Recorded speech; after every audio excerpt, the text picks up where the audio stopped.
Hi guys, this is Jayashree and in this video we are going to see how to draw a diagram of shoulder joint and elbow joint. So let's get started.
अगर आपको science की किसी भी specific diagram का tutorial video चाहिए तो इस video के नीचे कमेंट सेक्शन में मुझे मैसेज करके बता सकते हैं।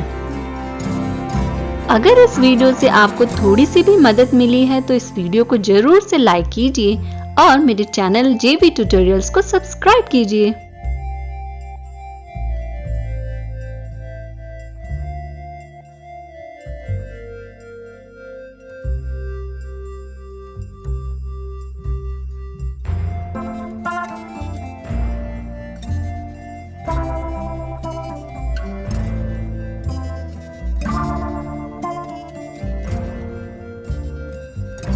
Do like, subscribe and share this video.